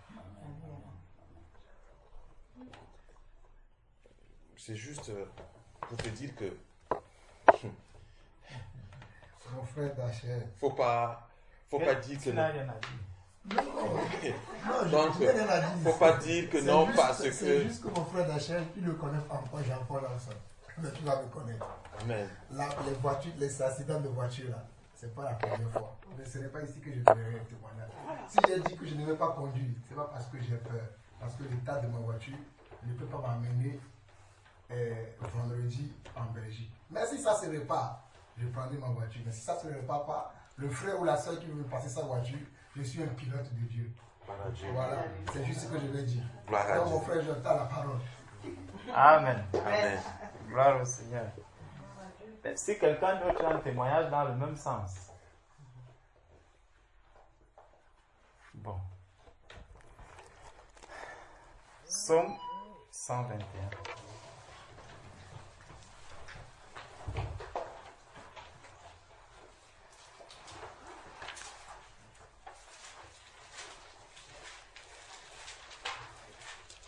Dieu est grand parce que il est notre Père. Nous le louons, nous l'adorons. Et n'oublions jamais, en toute chose, que tel que moi, parent, je peux veiller sur mes enfants, Dieu veille énormément sur nous. Ce qui est dérangeant, c'est que nous, enfants de Dieu, nous n'arrivons pas encore à vraiment saisir qui est réellement le Dieu que nous servons. C'est que quand je me retrouve à un endroit tout seul, l'enfant de Dieu, il se dit, bon, je suis là, je veille sur moi, je garde, je vais être tellement sur le qui-vive et tout. Mais en réalité, si nous regardons nos petits-enfants, tu verras un enfant qui va se mettre à jouer. Il voit, par exemple, un enfant qui a 4 ans, il voit 4 escaliers, 4 niveaux d'escalier. Il est là, il veut sauter dessus pour arriver plus bas. Et toi, le parent, tu vois, quand tu es, supposons que tu sois à des kilomètres de l'enfant, tu vas te mettre à crier, ne saute pas, ne saute pas. Si l'enfant ne te suit pas, l'enfant va faire quoi? Tu seras surpris de voir l'enfant qui saute, il arrive à terre et il se met à danser. Il dit, oui, j'ai gagné, j'ai gagné. En fait, tu crois que c'est tellement parce que tu es à 200 km que tu vas parler que si l'enfant saute là, rien ne va lui arriver. Non, l'enfant, il ne compte pas sur son parent parce que si le parent était là, le parent l'aurait porté et le posé. Mais l'enfant, même l'enfant qui est là, Dieu veille sur lui. Il peut lui arriver quelque chose. Bon, ça ne manquera pas. Mais n'oublions pas que s'il arrive même quelque chose à notre enfant, si c'est soit le Seigneur veut nous enseigner, veut nous donner une leçon concernant cet enfant, soit aussi le diable est venu pour attaquer directement cet enfant. Donc, Dieu est un Père pour nous. Ne l'oublions jamais. Je vais déjà, avant de rentrer dans le psaume 121, Frère Jean-Paul, ce que tu parlais par rapport à la télévision. J'avais fait quelque chose, j'ai déjà eu à donner ce témoignage le jour où Franck était perdu en Allemagne. Nous étions en vacances et nous sommes arrivés ce matin. Quand on a fini de prier, vraiment j'ai prié en langue, je louais en langue, j'avançais, je marchais avec Franck, je le tenais à la main. Et pendant que je le tenais, Franck était tellement petit, je ne sais plus quel âge il avait, il n'avait même pas 4 ans. Il devait avoir 3 ans par là. Je tenais la main de Franck et alors on traversait les mêmes routes, c'était des grands boulevards. On les traversait et je lui montrais, c'était la toute première fois que je faisais ça avec lui ce jour. Je tenais sa main, je lui disais, là le bonhomme est comment? Il dit vert, je lui dis on traverse, on a traversé. Quand il est rouge, je dis on s'arrête, le bonhomme est comment? Il est vert. Donc pour nous c'était un jeu. On traversait les routes comme ça, on traversait. Et c'est juste, ça n'a pas mis long, ça n'a même pas fait 1 heure de temps. Après, Franck est perdu. Et Franck a eu à traverser tous ces grands boulevards-là. On l'avait trouvé à près de 2 km de là où on était, qu'on a retrouvé l'enfant. Donc, quand je regarde, je me dis, mais comment est-ce que ce jour, j'ai pu lui apprendre à traverser la route? C'est que Dieu, en fait, Dieu qui veille sur nous, Dieu connaît ce qui va m'arriver demain, Dieu connaît ce qui va arriver à mon enfant, Dieu connaît tout ce qui peut nous arriver. Donc frère, même ce jour où tu étais assis devant la télé, où tu regardais cette émission de verglas et tout, le Seigneur avait attiré ton attention pour que tes regards se portent dessus. Parce que tu devais utiliser cela à un moment donné. Tu comprends, frère? Le Dieu que tu sais, beaucoup de choses que tu vas voir en route, tu verras par exemple une femme qui est là, elle est en train de déambuler, elle fait des choses en route. Subitement, ton attention se porte dessus. Tu ne sais pas à quoi est-ce que cela te sert. Mais un jour, tu peux te retrouver devant des brigands et pour t'échapper à eux, ta seule façon de pouvoir t'échapper sera par exemple de te mettre à déambuler comme si tu étais un soulard et tout, et tout, et tout. Et en ce moment, tu ne sauras pas comment. Ça va t'arriver et tu vas te dire, bon, si je fais maintenant le sourd et tout, ils vont me laisser passer et tout. Tu traverses et après tu diras, mais vraiment, je me suis rendu, vraiment, j'ai commencé à déambuler là en route. Et c'est après que j'ai commencé encore à marcher normalement. Je ne sais pas ce qui m'est arrivé. Tu vas le donner en témoignage. Pourtant, le Seigneur t'avait déjà appris et enseigné à un moment donné. C'est pour ça que croyons vraiment que nous avons le Saint-Esprit et que tout ce que nous voyons, je me rassemble avec mes frères, ce n'est pas par hasard. Le Seigneur sait pourquoi est-ce que nous sommes là en ce nombre-ci aujourd'hui. Tout ce que, même quand tu vas manger, le Seigneur sait pourquoi tu dois manger telle nourriture, pourquoi tu as seulement avalé quelques grains de riz, parce que c'est ça qui était utile pour toi. Frère, Dieu est au contrôle de toute ta vie. Le Seigneur est au contrôle de ta vie, de celle des enfants, et on va voir que vraiment, le Seigneur que nous servons, c'est un grand Dieu. Le travail que le Seigneur accomplit dans un sens, pour nous amener au salut, le diable, lui, il veut faire le même travail aussi pour nous perdre. Bon. Commençons par le psaume 121. Je lève les yeux vers les montagnes. D'où me viendra le secours? Le secours me vient de l'Éternel qui a fait les cieux et la terre. Donc, le secours me vient de celui-là qui a fait les cieux, donc tout ce qui est dans le ciel. Le Seigneur que je sers, le Seigneur que tu sers, mon frère Jean-Paul, tout ce qui est dans le ciel là, le Père le connaît. Aucun oiseau ne circule là sans que le Père n'ait un droit sur cet oiseau. Les gens parlent des astres, les gens parlent de ceci. Le Dieu que nous servons, il maîtrise toutes ces choses. Il peut fermer un astre et dire celui-ci ne va plus fonctionner maintenant et il arrête de fonctionner. On nous dit, il a fait les cieux, il a fait la terre. Tout ce qui est sur la terre, le verglas qui tombe sur la terre, le Seigneur le maîtrise avec sa main. Le vent qui souffle, le Seigneur le maîtrise. Même un gorille qui viendra de la forêt ou ceci, le Seigneur le maîtrise. Donc, pour que ce gorille, ce chimpanzé, cet animal sauvage vienne même agir sur la route, le Seigneur a maîtrisé toutes choses et il sait jusqu'où peut aller même ce lion. Donc, quand il arrive quelque chose à un enfant de Dieu, vraiment, au lieu de commencer à crier que commençons d'abord par rendre grâce à Dieu de ce que Père, ta volonté s'est accomplie. Maintenant, comprenons qu'est-ce que le Seigneur voulait nous dire. Donc, Dieu que nous servons, il est celui qui a créé les cieux, il a créé la terre. Verset 3. Il ne permettra point que ton pied chancelle. Celui qui te garde ne sommeillera point. Voici, il ne sommeille ni ne dort celui qui garde Israël. Celui qui garde l'Église, il ne sommeille ni ne dort.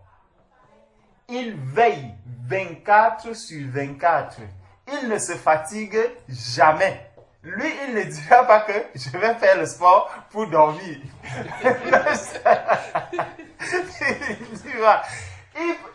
Vous pouvez faire tout le sport possible. La preuve, quand tu fais le sport, tu vas aller te coucher, tu vas dormir. La chair est fatiguée. L'esprit continue de te parler, de t'enseigner, il veille. Et c'est pour ça, quand tu vas te réveiller, tu dis, ouais, j'ai fait un songe cette nuit. Mais où était ta chair? Ta chair était endormie. Mais l'esprit était en train de te révéler les choses profondes du Seigneur. De jour comme de nuit, l'esprit nous révèle les choses du Seigneur. Il ne dort, il ne sommeille, il ne se fatigue. C'est ça aussi qui va nous montrer pourquoi beaucoup de personnes n'arrivent pas à comprendre exactement qui est Dieu. Parce que quand on va assimiler Dieu à un homme, l'homme se fatigue. Tout être humain, aucun être humain ne peut passer 2 journées sans dormir. Tu fais 2 jours sans dormir, le 3e, tu seras fatigué. Soit on va même t'amener à l'hôpital. Je ne sais pas, c'était papa, non? Qui avait fait, je crois, 3 jours sans dormir. Voilà, le père du frère Sébastien. Il a fait 3 jours sans dormir. On l'avait amené aux urgences. Directement, ça c'est l'être humain. Tout être humain, quand il passe un certain nombre de jours sans dormir, c'est les urgences. Il faut aller l'amener à dormir. Ça c'est l'être humain. Mais Dieu qui est esprit, Dieu ne dort jamais. L'esprit ne dort jamais. C'est pour ça qu'il faut faire la différence entre Dieu et Jésus-Christ. Jésus-Christ c'est l'homme. Dieu est esprit, c'est ce que la parole de Dieu dit. Jésus, c'est Dieu fait chair. Lorsque Dieu s'est fait chair, là il avait de la fatigue, il pouvait aller se coucher, il pouvait se reposer. Dieu ne dort jamais. Il faut bien qu'on le comprenne. C'est très important. C'est des choses qui sont... Ça peut nous sauter à l'œil comme ça, mais lorsque, enfants de Dieu, nous comprenons ces choses, ça va nous empêcher de tomber dans des trous qui sont vains, des trous qui sont inutiles, même des discussions même qui ne servent à rien. Dieu est esprit. Jésus-Christ, c'est Dieu fait chair. Et ce Jésus, il va dormir, on va même amener le corps de Jésus à la croix et certains vont se demander, mais quel est ce Dieu qu'on amène à la croix? C'est l'homme Jésus, la chair de Jésus qui est mise à la croix. Moi, je ferme cette parenthèse. Verset 5. L'Éternel est celui qui te garde. L'Éternel est ton ombre à ta main droite. Regardez, l'Éternel est ton ombre à ta main droite. À ta main droite. Je ne vais plus m'arrêter dessus.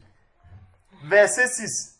Pendant le jour, le soleil ne te frappera point, ni la lune pendant la nuit.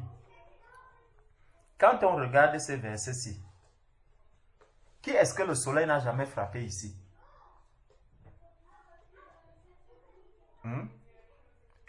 Qui n'a jamais été sous le soleil et à un moment donné il se dit, ah, ce soleil s'y frappe trop. Donc quand tu dis que le soleil est en train de me frapper, tu n'es pas d'accord avec ce verset. Mais comment le soleil, quand le Seigneur dit, pendant le jour, le soleil ne te frappera point, ni la lune pendant la nuit? C'est que le soleil n'aura jamais la possibilité d'atteindre celui qui est, quand il parlait d'Israël, c'est l'enfant de Dieu. On devient enfant de Dieu comment? Avec l'Esprit de Dieu. Donc, la domination du soleil ne peut avoir aucun impact sur un enfant de Dieu. Tu peux être sous le soleil, vous pouvez même être 20 sous le soleil. L'enfant de Dieu qui est là ne peut pas mourir du soleil tant que si Dieu ne le permet pas. La preuve, il y a des enfants de Dieu qui se sont retrouvés dans la fournaise à Adam. Ils ne sont pas morts. Daniel qui a été dans la fosse au lion, il n'est pas mort. Pourquoi? Parce que Dieu était avec lui. Le lion ne peut pas t'avaler si Dieu est avec toi. Le lion se place là, il reste, il te regarde, il dit, voici mon créateur qui est dans celui-ci. Je vais m'abaisser. Je regarde souvent le dessin animé de l'histoire de Daniel. Vous ceux qui ont déjà vu ça, vous voyez comment Daniel se comporte. À la fin, quand Pharaon vient regarder, on voit Daniel qui est là. Les lions et autres, ils sont à genoux, accroupis. Et ils passent la main sur les lions. Vous voyez? Il avait déjà dompté les lions. En combien de temps? Le Dieu que nous servons est très puissant. Il est tellement puissant. Personne, c'est pour ça qu'on dit, tu ne peux pas mesurer, tu ne peux pas le maintenir, tu ne peux pas le contenir. La seule chose, abandonnons-nous entre les mains du Seigneur. Amen. Faisons confiance à Dieu.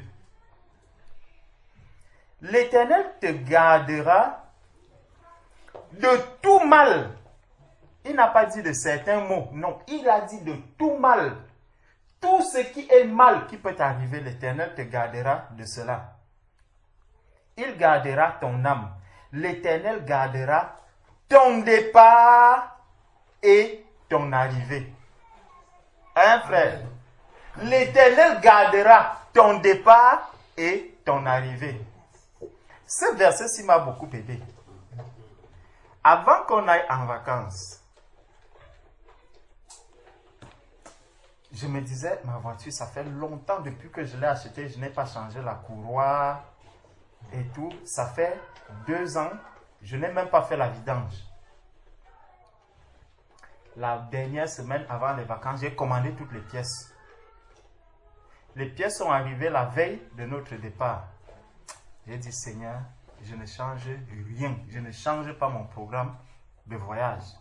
On va partir parce que si tu as permis que ceci arrive, c'est parce que tu voudrais que je fasse confiance à ce véhicule que toi-même tu m'as donné. Père, je vais en vacances. On a parcouru, à l'aller, c'était près de 460 km. À l'aller, 460 au retour. Là-bas, on a tourné avec la voiture. On a fait des centaines de kilomètres aussi en voiture. J'avais cette assurance que, puisque le Seigneur m'a permis d'aller, et mon frère de là-bas me disait même que non, comme tu as commandé les pièces, apporte les pièces. Je lui ai dit, je n'apporterai pas les pièces. Parce que si je dois changer les pièces, c'est ici que je changerai ces pièces. Ce n'est pas là-bas. Quand je vais là, c'est pour autre chose. Je ne vais pas pour la voiture. J'ai roulé avec la voiture et on allait parfois à 130, parfois 110. On est allé, on est revenu. C'est le même véhicule qui nous a amenés aujourd'hui à la communion fraternelle. Dieu que nous servons est un Dieu puissant. Marchons par la foi. Sachons que nous servons un Dieu vivant. Comme mon frère Jean-Paul me dit ça. Un Dieu vivant. Dont l'Éternel gardera ton départ et ton arrivée dès maintenant et à jamais. Quand il garde donc ton départ, qu'est-ce qui se passe même pendant ton départ? Allons dans Deutéronome 28. Prenons Deutéronome 28.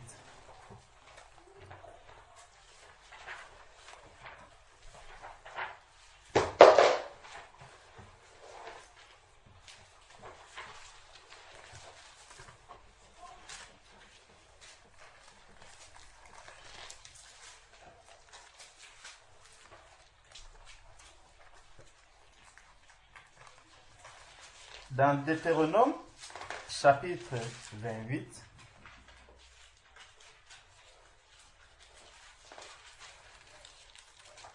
il nous a été dit que l'Éternel gardera ton départ et il gardera ton arrivée. Chapitre Deutéronome 28 à partir du verset 6. Tu seras béni à ton arrivée et tu seras béni à ton départ. Donc non seulement le Seigneur garde ton départ, mais en même temps, il te fait quoi? Il t'accorde la bénédiction. Quand tu pars de ta maison pour aller à un combat, pour aller faire un travail pour le Seigneur. Mon frère, Dieu te garde au début. Et non seulement il te garde, mais en partant, sache que tu es béni. Tu as la bénédiction du Seigneur à ton départ. Et lorsque tu arrives là où tu vas, sache que tu es aussi béni. L'église reste dans cette bénédiction. Peu importe l'endroit où tu te trouves.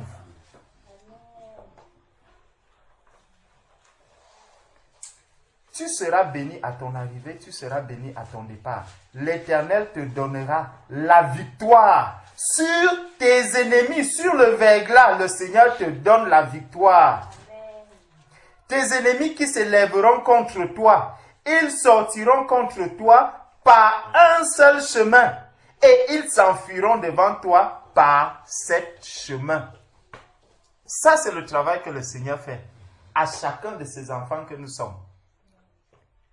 Lorsque tu pars de chez toi le matin, tu arrives à ton lieu de travail, ayant prié le Seigneur, tu n'imagines pas le nombre de tes ennemis que le Seigneur a fait fuir par 7 chemins devant toi. Tu ne peux même pas les imaginer. Tu arrives à un endroit, on te dit, voilà, le train est supprimé, telle chose et ceci. Plutôt que de te mettre à te lamenter, dis-toi seulement que le Dieu que je sers est tout puissant, c'est lui qui combat pour moi. Rien ne peut se passer sur mon chemin sans que lui-même n'ait pris le contrôle. Qu'est-ce qui te dit que ce train qu'on a supprimé, il n'y a pas un autre enfant de Dieu qui devait rencontrer peut-être une embuscade dans ce train et que le Seigneur a permis qu'il évite? Donc, par amour pour mon frère, qu'est-ce que je fais? Je rends grâce à Dieu, je prends un autre train et je m'en vais. Donc, si réellement on croyait que Dieu est celui qui veille sur son Église, non pas seulement sur moi, mais il veille sur tous les enfants de Dieu. Sur tous les enfants de Dieu, et le travail qu'il fait est millimétré. Donc, s'il doit veiller sur mon frère Nicanor, il permettra que moi, par exemple, j'arrive là, je trouve, il y a ceci, il y a tel train qui est supprimé, et il passe dans 5 minutes alors qu'il devait passer dans 2 minutes. Le frère Nicanor doit arriver au travail peut-être dans 15 minutes. Moi, mon travail, je dois arriver dans 30 minutes. Mais le Seigneur dit, les 2 minutes, si, Georges, tu peux les perdre. Ce n'est pas grave pour toi. Mais pour Nicanor, ça risque d'être préjudiciable pour lui. Donc, vous irez tous ensemble. Voilà que je vais attendre 2 ou 3 minutes à la gare. Si je suis impatient, je vais commencer à dire, mais pourquoi, mais ce train-ci, vraiment, la RATP, elle ne travaille plus bien, patati patata. J'oublie que je suis en train de combattre contre Dieu en ce moment, en disant que, mais Seigneur, pourquoi moi je dois souffrir pour Nicanor, alors, oui, effectivement, je ne sais pas là où Nicanor est, je ne sais pas là où Jean-Paul est, ça peut être quelqu'un qui est par exemple à 3 ou 4 stations de chez moi, de là où je suis, mais le Seigneur a ralenti un train pour que lui, il entre, et que moi aussi, à mon moment, je puisse entrer, et que nous tous, nous arrivons au travail à l'heure. Donc ça, c'est l'organisation que Dieu fait, mais que les enfants de Dieu, l'Église, souvent, ne comprennent pas.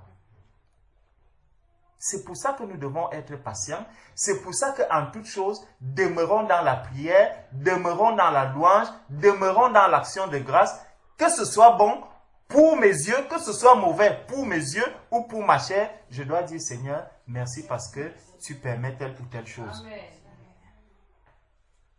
Parce que la souffrance que je serai en train d'endurer maintenant, il y a un autre frère peut-être qui est béni au travers de cette souffrance. Donc j'ai porté le fardeau de mon frère. Et si je suis dans la joie, en train de rendre grâce à Dieu, je rendrai aussi grâce à Dieu pour le travail qu'il est en train de faire dans la vie de mon frère. Donc, il dit... On était au verset 7. Au verset 7. Merci frère. Verset 8. L'Éternel ordonnera à qui? À la bénédiction d'être avec toi. Donc il l'ordonne à la bénédiction. Il dit à la bénédiction, tu es avec Jean-Paul aujourd'hui. Vas-y, va avec lui. Et la bénédiction ne peut pas désobéir. Voilà. Il ordonnera à la bénédiction d'être avec toi dans tes greniers et dans toutes tes entreprises. Il te bénira dans le pays que l'Éternel ton Dieu te donne. Tu seras pour l'Éternel un peuple saint, comme il te l'a juré lorsque tu observeras les commandements de l'Éternel ton Dieu et que tu marcheras dans ses voies. Donc, lorsque tu marches dans les voies du Seigneur, lorsque tu obéis au Seigneur, lorsque tu sors pour accomplir un travail du Seigneur, tu vas à Savigny, tu fais tout ce que tu veux, sache que l'Éternel est avec toi. L'Éternel te conduit. Maintenant, ce que le travail que le Seigneur, lui, il est en train de faire, le diable, lui, il va faire quoi? Il va chercher à agir dans le sens inverse. Lui, il sera toujours là pour combattre, pour attirer également à lui ceux-là qui doivent, qui sont appelés à servir et à obéir au Seigneur. Prenons un peu Acte 16. On va voir quelque chose là-dedans.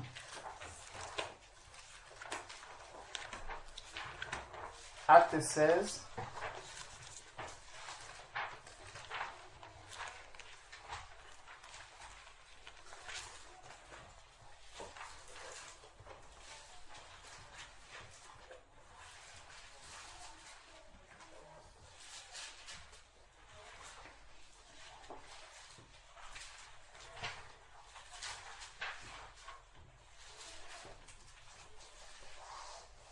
C'est bon? Acte 16. Commençons à partir du verset 25. Mais c'est le verset 31 qui nous intéresse. Vers le milieu de la nuit, Paul et Silas priaient et chantaient les louanges de Dieu. Et les prisonniers les entendaient. Tout à coup, il se fit un grand tremblement de terre, en sorte que les fondements de la prison furent ébranlés.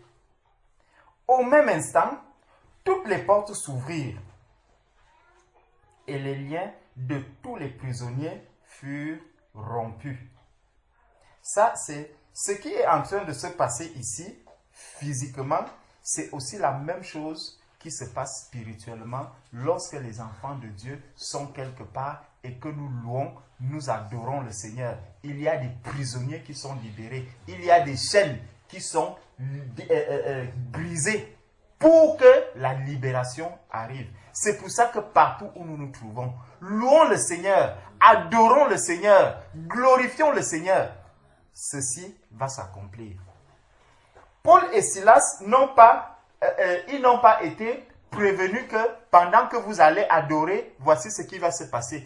Eux-mêmes, je suis sûr, ils étaient surpris de voir comment Dieu était en train d'agir. Dieu n'a pas changé, il est resté le même. Donc, tel que les prisonniers ont été libérés aussi, nous aussi, partout où nous sommes, libérons aussi les prisonniers. Au verset 27, le geôlier se réveilla et lorsqu'il vit les portes de la prison ouvertes, il tira son épée et allait se tuer. Qui est en train de faire ce travail? C'est le diable. C'est le diable qui demande, qui dit au geôlier, regarde, maintenant il faut passer à l'acte.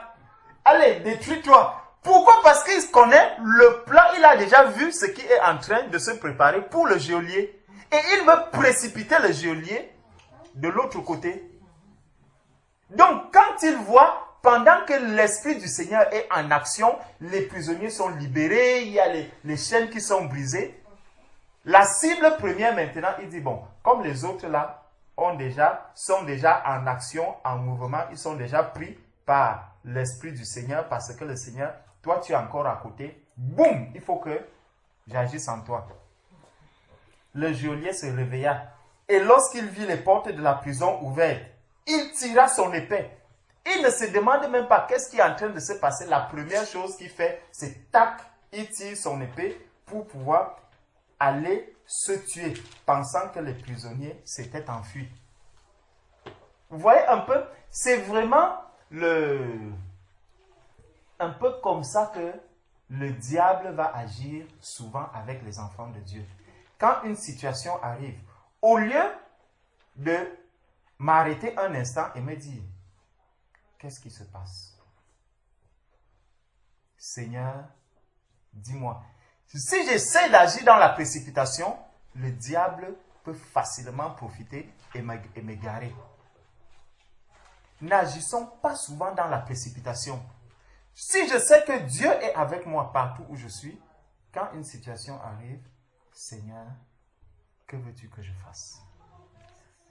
Comment je dois agir à cet instant? Même si c'est en 2 secondes, le Seigneur va te donner la sagesse pour que tu agisses. Le geôlier ici est... Tac, je regarde là, la porte est ouverte, mais peut-être même qu'un autre garde est entré et il est allé surveiller si les autres... Pour lui, ça, c'était déjà loin de sa tête. Il sait que si une porte est ouverte, c'est que c'est terminé. Tous ont fui. Mais Paul cria d'une voix forte, « Ne te fais point de mal. » Nous sommes tous ici. Quand Paul est en train de parler ici, « Ne te fais point de mal », Paul a compris que celui-ci, tel qu'il est passé avec l'arme qu'il est en train d'utiliser, c'est le diable qui est en train de l'amener à vouloir passer à un certain angle et il va crier d'une voix très forte, « Ne te fais point de mal ». Là, c'est l'Éternel qui parle dans la bouche de Paul en ce moment-là pour qu'il puisse s'arrêter. Et parce que l'œuvre du diable, ce n'est que par le nom de Jésus, ce n'est que la voix de Jésus à laquelle le diable va s'arrêter net.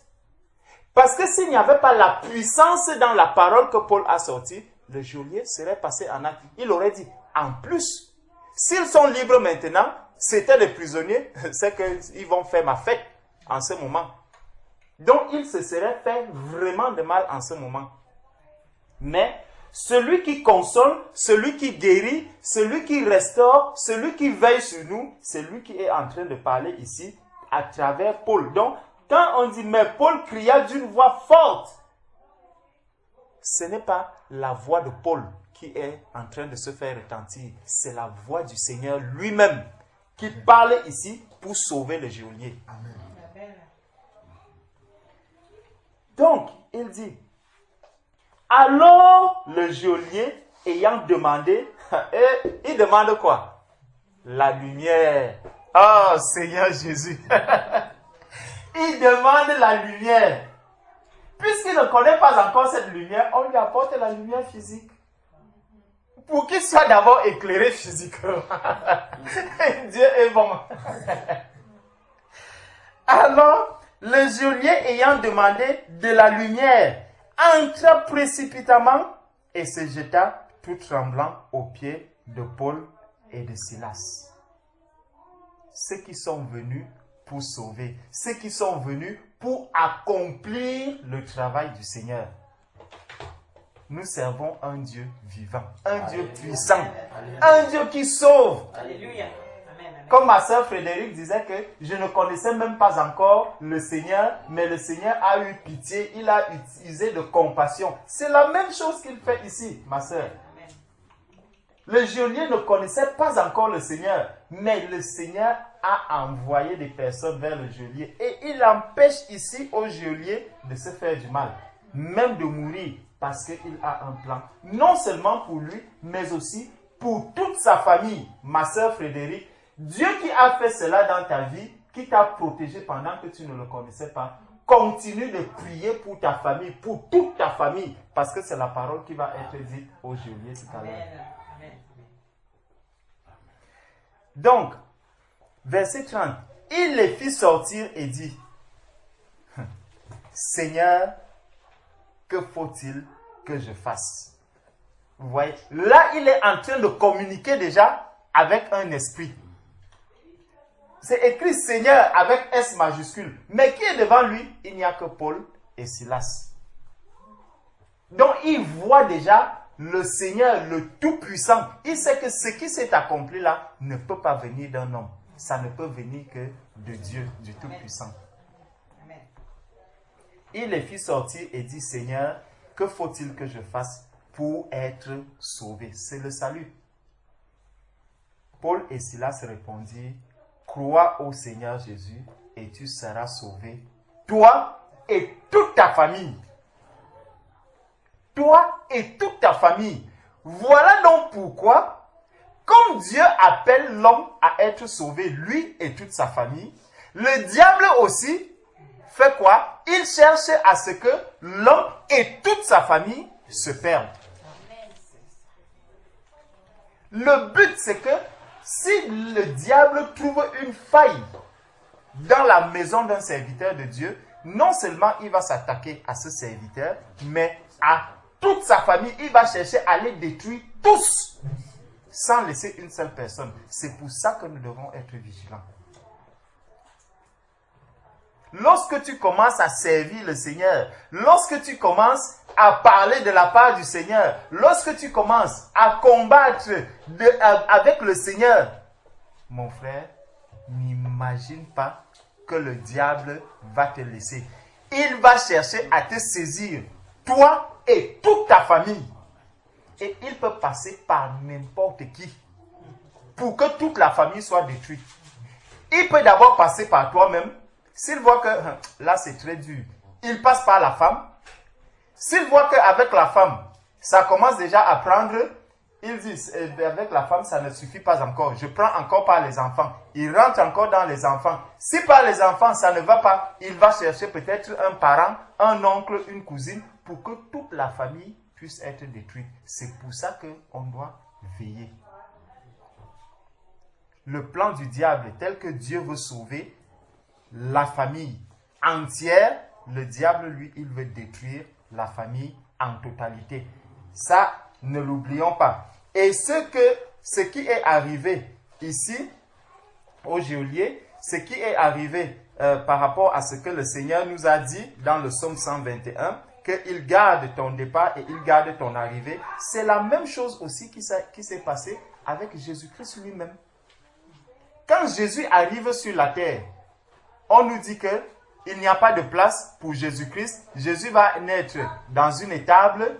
Il arrive dans cette étable parce que tout le monde entier, quand dans Jean 1, on nous dit, Jean chapitre 1, on nous dit qu'elle est venue chez les siens ne l'ont point accueillie. Depuis la naissance de Jésus-Christ, le monde ne l'a jamais accueilli. Il a manqué de place pour pouvoir naître même dans un endroit qui était décent. Il est allé naître dans une étable. Et malgré cela, Dieu a gardé cet enfant. Il a même pris soin de lui en l'envoyant là où ils étaient en exil, en Égypte. Il est revenu.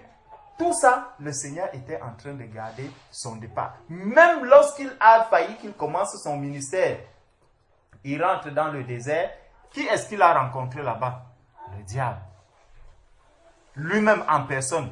Et tel que cela a été accompli avec Jésus, le Père a été avec lui. Il a gardé le regard sur le Père. Le Seigneur Jésus a utilisé la parole pour éloigner le diable. Même jusqu'à la croix, le diable vient encore lui parler en disant, si tu es le Fils de Dieu, descends de la croix et tout et tout et tout. Donc on comprend que si toi qui sauve-toi toi-même maintenant et tout, pour que Jésus puisse encore descendre à la croix. Donc, Dieu a toujours et toujours veillé sur ceux qui le craignent, sur ceux qui accomplissent sa volonté, sur ceux qui marchent, qui sont conduits par lui. Dieu veille sur eux. Le départ et l'arrivée, le Seigneur est toujours là avec ses enfants. Il ne laisse aucune personne. Donc, ne nous faisons pas souvent des inquiétudes, ne tournons pas souvent, n'ayons pas souvent des regards inquiets, ne promenons pas des regards inquiets. Gardons-nous seulement de faire le mal. Restons au pied du Seigneur, continuons à craindre le Seigneur, continuons à rester au pied du Seigneur pour que toute sa volonté complète puisse s'accomplir dans notre vie. Attendez, je cherche un verset.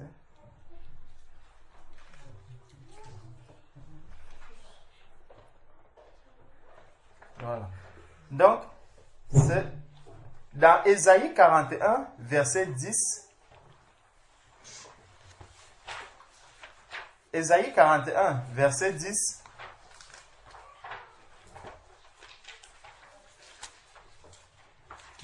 Commençons même au verset 28. Mais toi, Israël, mon serviteur Jacob. Ah, Ésaïe 41, verset 8. Pardon. Ésaïe 41, verset 8. Mais toi, Israël, mon serviteur Jacob, que j'ai choisi, race d'Abraham, que j'ai aimé. Toi, que j'ai pris aux extrémités du Togo. Hein? Que j'ai pris aux extrémités du Togo. Et que j'ai appelé d'une contrée lointaine en France. Vous voyez? À qui j'ai dit, tu es mon serviteur. Je te choisis et je ne te rejette point. Ne crains rien, car je suis avec toi. Ne promène pas des regards inquiets, car je suis ton Dieu. Je te fortifie, je viens à ton secours, je te soutiens de ma droite triomphante. Amen. Voici, ils seront confondus. Amen. Ils seront couverts de honte. Amen. Tous ceux qui sont irrités contre toi, ils seront réduits à rien. Ils périront, ceux qui disputent contre toi. Tu les chercheras et tu ne les trouveras plus. Ceux qui te suscitent querelle, ils seront réduits à rien, réduits au néant.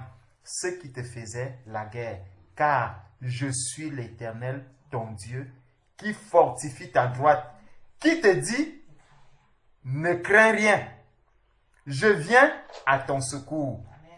Ne crains rien, vermisseau de Jacob, faible reste d'Israël. Je viens à ton secours, dit l'Éternel, et le Saint d'Israël est ton sauveur. Donc, voilà les promesses du Seigneur pour nous. Amen. Croyons à ces promesses, bien-aimés. Gardons ces promesses et disons-nous que ça, c'est pour les enfants de Dieu, nous qui sommes sauvés. Ce n'est pas pour quelqu'un d'autre, c'est pour nous. Amen. Donc ne nous inquiétons pas, restons dans l'assurance que l'Éternel est avec nous. Il nous conduit en toutes choses, il est là. Hein? Le Seigneur, le Dieu Tout-Puissant, le Dieu d'Abraham, d'Isaac, de Jacob, le Dieu de Jean-Paul, le Dieu de Nicanor. Oh Seigneur, il dit ne crains rien, je suis avec toi. Quand tu as cette assurance, au volant, tu ne t'inquiètes pas. Tu conduis, tu te dis, je roule, j'avance. L'église avance, le Seigneur est avec moi. Je ne recule pas, j'avance. Les combats hauts, j'avance. Les tribulations hauts, j'avance. Les querelles hauts, j'avance. Je ne regarde ni à gauche ni à droite, j'avance seulement. Parce que Dieu est là. Il est devant. L'heure approche. Le diable est déchaîné. Le diable est prêt à tout maintenant. Mais pour les enfants de Dieu, le Seigneur nous a donné de l'assurance. Nous avons l'assurance vie au Seigneur. Amen. Moi et toute ma famille, nous sommes assurés par le Seigneur. Le Seigneur ne nous abandonnera jamais. Il ne nous laissera jamais. Il continue à veiller sur nous, jour et nuit. Tu te couches, tu te relèves parce que l'Éternel est là. Tu démarres ta voiture, je veux aller à 5000 km. Tu démarres, tu commences seulement à louer le Seigneur. Tu roules. Là où il y a les bouchons, gloire au Seigneur, parce que tu me permets aussi de me reposer. Les bouchons finissent, tu roules, tu avances toujours. Le Seigneur est là avec toi. Ne nous inquiétons pas. Nous servons un Dieu puissant. Donc voilà, bien-aimés, ce que je pouvais dire par rapport à ces témoignages qui m'ont beaucoup fortifié et édifié. Soyez bénis. Amen. Je veux vraiment ajouter quelque chose à ce que le frère nous a dit. Cette parole ne peut agir en nous que si nous croyons. Que si nous avons la foi. Si nous n'avons pas la foi, si nous ne croyons pas à toutes ces paroles-là, vraiment, elle ne va pas agir. Et comme nous dit la parole, vous l'avez reçu, le livre de premier épître de 1 Thessaloniciens, chapitre 2, 1 Thessaloniciens, chapitre 2, verset 13, voilà.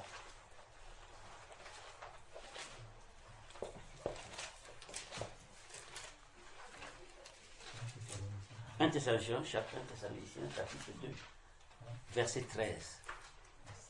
On dit, c'est pourquoi nous rendons continuellement grâce à Dieu de ce qu'en recevant la parole de Dieu que nous vous avons fait entendre, vous l'avez reçue, non comme la parole des hommes, mais ainsi qu'elle est véritablement.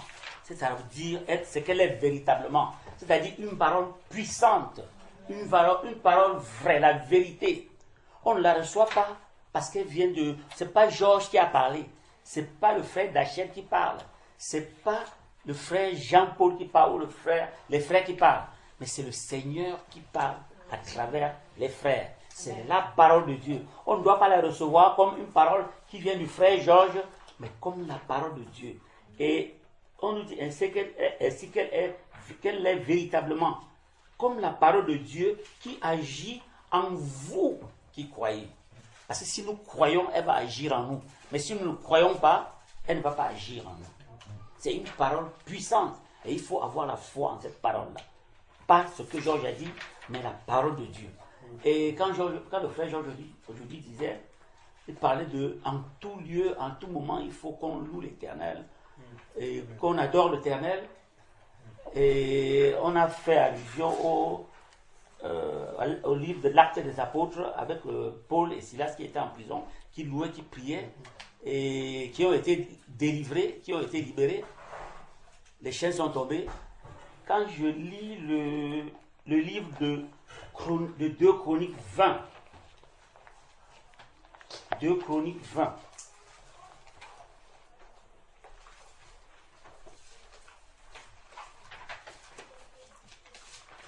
juste 2 Chroniques 20, on voit d'abord le verset 1. Après cela, les fils de Moab et les fils d'Ammon, et avec eux des Maonites, marchaient contre Josaphat pour lui faire la guerre. Nous savons que l'ennemi, nous sommes en guerre contre les esprits des ténèbres. Nous sommes en guerre contre Satan qui est un esprit. Ce n'est pas contre un frère qu'on est en guerre, mais c'est contre l'esprit qui est derrière, l'esprit satanique. Et la guerre n'est pas physique, ce n'est pas une guerre de ça, mais c'est une guerre spirituelle. On lutte contre un esprit. Et nous voyons ici comment nous sommes en guerre. Il y a une tribu qui a déclaré la guerre au peuple de Dieu, Josaphat, et une multitude nombreuse s'avance contre toi depuis l'autre côté de la mer, depuis la Syrie. Partout là, et on dit dans sa frayeur, Josaphat se disposa à chercher l'Éternel. C'est-à-dire que dans notre frayeur, quand nous sommes face à quelque chose, face à une situation, on doit d'abord, le frère disait encore tout à l'heure, on doit d'abord regarder vers le Seigneur. On doit d'abord demander, regarder au Seigneur, il faut que c'est lui qui agisse. Parce que notre chair, elle est prompte à agir. Nous sommes prompts, nous en tant qu'homme, en tant qu'être humain, en tant que chair, nous sommes prompts à agir contre n'importe quelle situation qui peut se présenter devant nous. Et c'est dans la précipitation, nous agissons, et après, on ne constate que les dégâts. Mais ici, on voit comment Josaphat, et quand il a vu que l'autre lui a déclaré la guerre, parce que nous sommes en guerre permanente contre Satan, contre les esprits des ténèbres,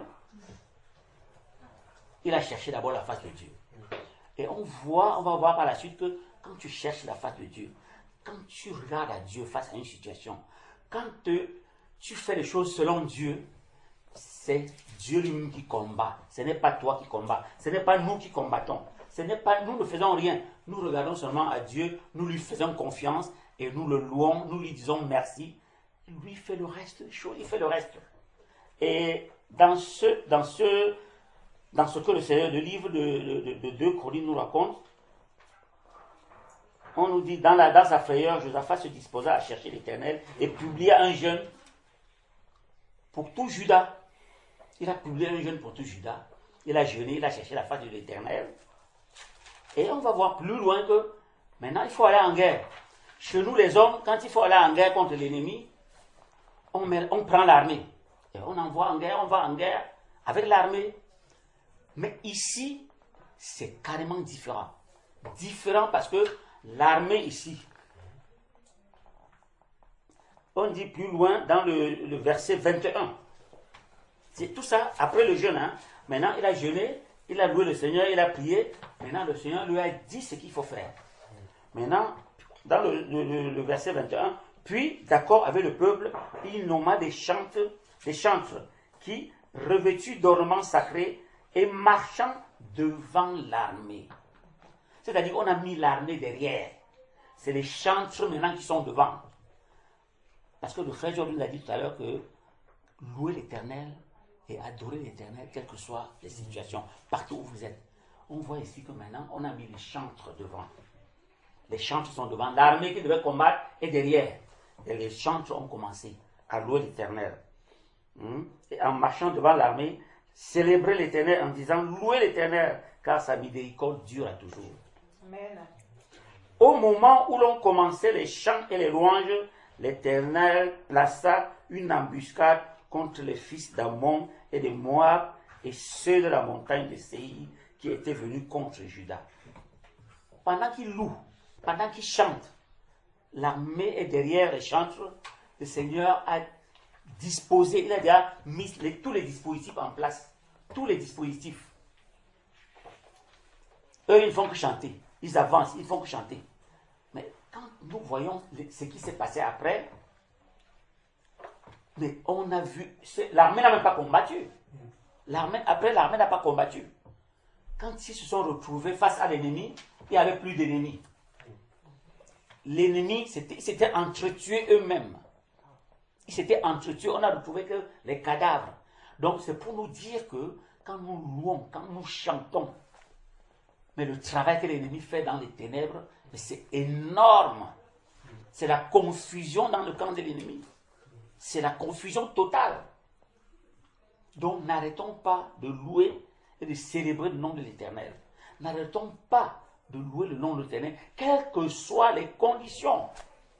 Parce que si nous voulons combattre nous-mêmes, nous allons vers l'échec.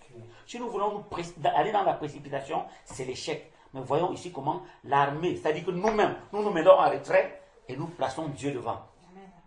Ici, on a placé l'armée en retrait, derrière les chantres. Et Dieu était devant. C'est Dieu qui a combattu. Dieu a sémé la panique, la confusion dans le camp de l'ennemi. Et ils se sont entretués eux-mêmes. On a vu que les cadavres. Quand nous louons l'Éternel, quand nous adorons l'Éternel face à une situation, le Seigneur fait le reste. Il fait le reste. Nous ne pouvons que constater les bienfaits de notre Seigneur dans notre vie. Vraiment, c'est très, très, très important pour nous, les enfants de Dieu. On doit l'adorer à tout moment. On doit l'élever à tout moment. Parce que quand nous l'élevons, nous le louons, ça tremble dans le camp adverse. Ça tremble dans les ténèbres. L'ennemi est agité. L'ennemi s'enfuit. C'est très important pour nous, mes frères et sœurs. On doit avoir foi en la parole de Dieu. Ce n'est pas parce que ça vient d'un frère qu'on nous va dire, ben non, non, ça vient de Dieu. C'est Dieu qui nous parle à travers un frère, à travers les frères, à travers ses enfants qu'il a choisis. Et quand il parle, on doit prendre cette parole avec foi. On doit la prendre avec foi. Et ce n'est qu'en prenant cette parole de Dieu avec foi que la puissance de cette parole se manifeste maintenant dans notre vie. Mais si nous ne la prenons pas avec foi, cette puissance, la parole n'aura pas de puissance en nous. Elle ne va pas se manifester. Mais on va la prendre avec foi. Tout à l'heure, le frère a cité les bénédictions. Bénédictions, bénédictions. C'est bien. Nous, tout le monde veut des bénédictions. Mais il faut aussi lire le contraire. Il y a des malédictions aussi. On lit seulement les bénédictions, on voit seulement les bénédictions. Le Seigneur a béni, machin, notre départ, notre arrivée. Parce qu'on le suit, parce qu'on a la foi en lui, parce qu'on l'écoute, parce qu'on marche comme il nous demande de marcher. Mais si nous ne marchons pas comme il veut qu'on marche, mais c'est terminé, c'est la catastrophe dans notre vie. Ça va être la catastrophe dans notre vie. Il faut que très souvent aussi, quand nous parlons de bénédiction, bénédiction, Faut dire, à côté de la bénédiction, il y a les malédictions aussi. Si tu le fais parce que le Seigneur te demande, parce que nous avons un Dieu jaloux, un Dieu, c'est un feu dévorant. Si nous ne marchons pas comme il veut, voilà, lui aussi, il va appliquer sa chicotte. Il va prendre l'épée, il va nous abattre, il va nous corriger. Amen. Voilà, il va nous corriger. Donc, vraiment, frères et sœurs, prenons la parole de Dieu avec foi. Et elle va se manifester vraiment dans notre vie. N'arrêtons pas de louer. Quand nous louons la parole de Dieu, quand nous louons Dieu, quand nous l'adorons, vraiment c'est la confusion dans le camp de l'ennemi. C'est ça que j'avais à ajouter par rapport à ce que le frère nous a dit aujourd'hui. Amen. Je vais ajouter quelque chose aussi. Mais par rapport au témoignage du frère Jean-Paul, vraiment je rends gloire à Dieu parce que c'est vrai que vraiment l'enseignement, moi ce qui m'a alerté en fait par rapport à ce que le frère a dit, aussi son fils, aussi David, c'est le côté où le Seigneur en fait a inspiré David de prier, vraiment de prier. Et c'est vrai que par rapport à ça, moi ça m'a alerté parce que souvent en fait on considère pas en fait ce que le Seigneur fait pour nous et ce qu'il attend de nous. Et c'est vrai que souvent par rapport à ça, on est là, on pense que la vie nous appartient, on pense que voilà, on va quitter ici, on sait que demain on sera là, alors que non, on ne sait pas. Le Seigneur tient toute âme entre ses mains. Et moi-même en fait ça m'a remis en question parce que je me suis dit, ah, Seigneur pardon, parce que même lorsqu'on va où que ce soit, même pour louer le Seigneur, pour aller et venir rendre un culte agréable au Seigneur, il faut toujours demander au Seigneur vraiment sa protection divine. Et par rapport à ça, vraiment, je rends gloire à Dieu parce que moi, c'est un enseignement, je vois aussi David, justement, moi, je dis gloire à Dieu, vraiment, comment il a expliqué, comment il était. Moi, par rapport à ça, je dis, ah, franchement, gloire à Dieu. Enfin, me dire, j'aurais aimé vraiment que mon fils, vraiment, soit comme ça aussi, vraiment qu'il ait cette crainte. Et comme l'a dit aussi la servante, que c'est souvent, en fait, dans des choses comme ça, en fait, que le Seigneur assoit, en fait, la crainte de Dieu dans les cœurs des enfants. Et souvent, ça, c'est vrai que c'est mon combat, au niveau même plutôt, on va dire, de ma famille, mon petit frère, où vraiment le Seigneur, en fait, il fait ce travail, mais il n'a pas cette crainte. Et vraiment, je dis, Seigneur, vraiment, montre ta magnificence, montre ton autorité pour vraiment qu'ils puissent avoir cette crainte. Parce que souvent, malheureusement, aujourd'hui, les jeunes d'aujourd'hui, ils sont là, ils pensent que la vie leur appartient, ils pensent que voilà, ils peuvent tout faire, alors que le Seigneur, demain, il peut dire, voilà, ton âme est reprise. Et souvent, c'est important d'avoir cette crainte du Seigneur. Et toujours dans le sens, comme tu l'as dit, frère, il y a ce passage-là qui m'est venu dans Psaume 34. Psaume 34. Parce que c'est vrai que le Seigneur, en fait, c'est un Dieu miséricordieux, compatissant, lent à la colère et sans beauté. Mais c'est important que, c'est vrai que sa protection divine, en fait, c'est quelque chose qui est immérité pour chacun d'entre nous.